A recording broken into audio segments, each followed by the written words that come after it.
Let's practice some of what we've learned. Here we have a table, and looking up here under design, we see it's called league. So each one of these will be league team, league total payroll, and so forth.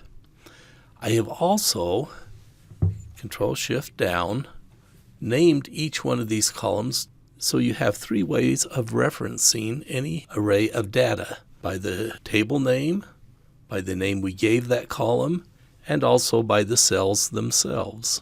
In this case, it would be G3 through G32. Below here, we've referenced it using the C3 through C32, and we said, what is the average of our total payroll? Next, we want you to practice by determining how many teams are below the total payroll. When I say how many, usually we would mean use COUNTIF. Go ahead and try it. Did you get 17? I've actually put the answers here next to it so you can see two different ways we could have done this. COUNTIF, the table league, difference from league average, that's this column G, comma, and in quotes is less than 0.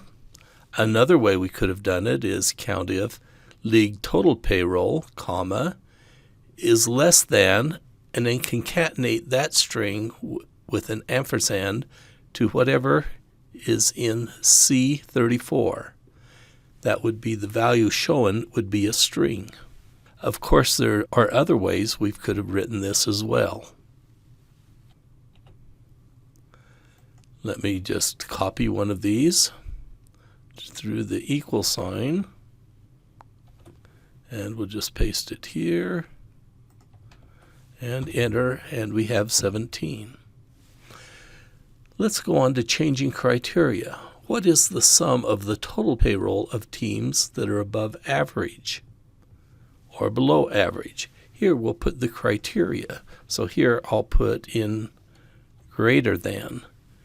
Now create an answer here that will take greater than or less than whatever I put in this cell. Did you get 1.6 billion some odd?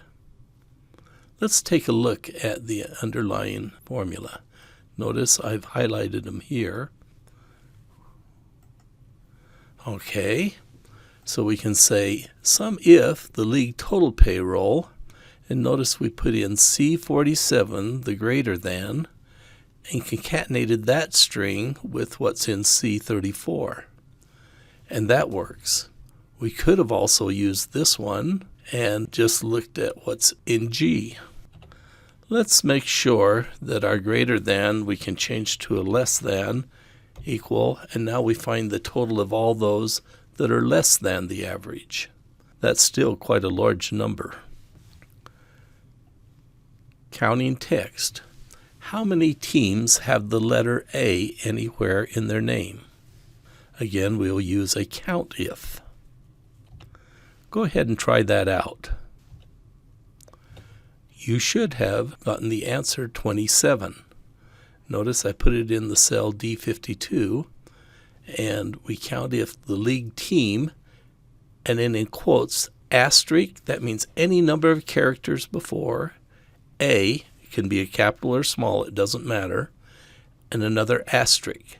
That will give us any team that has an A in its name.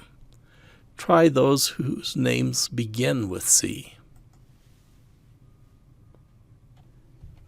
Hopefully you are trying these before just reading or listening to my answers. The count should be 5 that begin with C. Notice the difference down here is we have a C to begin with without an asterisk in between. So it starts with C and then any number of characters afterwards.